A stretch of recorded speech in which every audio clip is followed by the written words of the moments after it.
Olá! Bora para mais uma análise. Hoje, o foco é o Grok AI da XAI. E a ideia aqui é ir direto ao ponto, sem aquele hype todo, sabe? A gente vai investigar o que ele realmente entrega na prática, no uso do dia a dia. E a pergunta que vai guiar a nossa conversa é exatamente essa. Será que o Grok é uma ferramenta que resolve problemas de verdade? Ou é só mais uma daquelas tecnologias que impressionam, mas que no fim não servem para muita coisa? Vamos descobrir isso com base no uso real. Beleza, então, para começar, antes de sair julgando se é bom ou ruim, a gente precisa primeiro entender o que é exatamente o Grok, para que ele foi criado. Então, aqui está o pulo do gato. O Grok não é um chatbot comum que vive isolado. O grande diferencial dele é estar conectado, plugado diretamente no X. E o que isso significa? Significa que ele escuta o que está acontecendo agora em tempo real.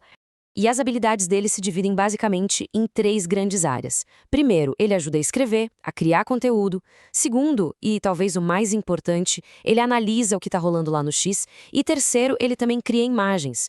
Ou seja, é uma ferramenta meio que híbrida, pensada para quem precisa de agilidade. Certo. Agora vamos entrar na parte boa. Onde é que o Grok brilha de verdade? É aqui que a gente começa a ver o valor real dele, especialmente quando a gente compara com outras IAs que existem por aí. E o ponto central é esse.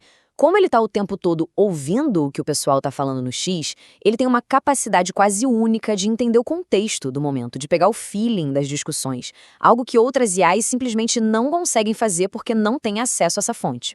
E essa tabela aqui mostra direitinho como isso funciona na prática. Para estruturar conteúdo, por exemplo, ele é ótimo para organizar as ideias e dar aquele empurrão inicial no rascunho. Para analisar o contexto do X, ele consegue resumir aquelas threads gigantescas ou te mostrar o que está bombando. E na geração de imagem, a mesma coisa. Testar uma ideia visual em segundos. A palavra-chave aqui é velocidade. Mas claro, nem tudo são flores, nenhuma ferramenta é perfeita, né? Então, agora a gente precisa falar da parte mais crítica, as limitações do Grok, o que a gente precisa saber antes de sair usando. Olha, essa frase resume tudo. Ela define a principal limitação do Grok. Ele é um assistente fantástico para executar tarefas, para fazer as coisas acontecerem mais rápido. Mas não dá para esperar que ele tenha uma visão estratégica, uma profundidade de especialista. Isso ele não entrega. E detalhando um pouco mais, o que a gente vê é o seguinte: o Grok organiza bem, mas não adiciona um repertório muito sofisticado. As informações que ele traz precisam ser checadas, viu?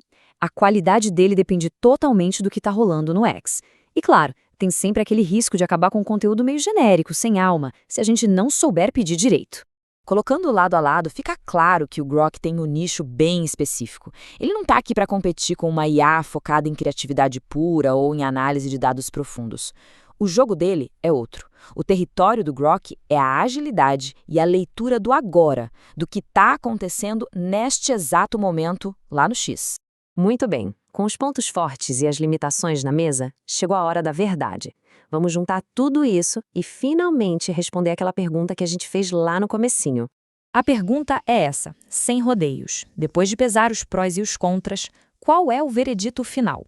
Vale ou não vale a pena apostar nessa ferramenta? A resposta é sim. Mas, atenção, é um sim com uma condição muito importante. O valor do Grok depende totalmente de como ele é usado e para quê. Definitivamente não é uma solução que serve para todo mundo. Para quem ele é ideal, então? Bom, principalmente para quem vive e respira o X. Seja criando conteúdo, fazendo marketing, analisando tendências. Para esse perfil, ele pode ser um baita aliado para ganhar tempo e agilidade. Acho que a melhor forma de pensar no Grok é essa aqui. Ele é um amplificador de velocidade. Ele diminui o caminho entre ter uma ideia e colocar ela no papel. Ajuda a testar mais rápido, a rascunhar mais rápido, mas a ideia, a estratégia, a criatividade, isso ainda é 100% humano. E para fechar, a frase que amarra toda a nossa análise é esta: vale a pena usar, mas não vale a pena depender. O Grok é uma ferramenta de apoio valiosíssima, mas não pode virar uma muleta. O segredo é usar todo esse poder de aceleração que ele tem sem nunca, jamais terceirizar o pensamento crítico. É assim que se tira o melhor dele. E com essa reflexão, a gente encerra por aqui.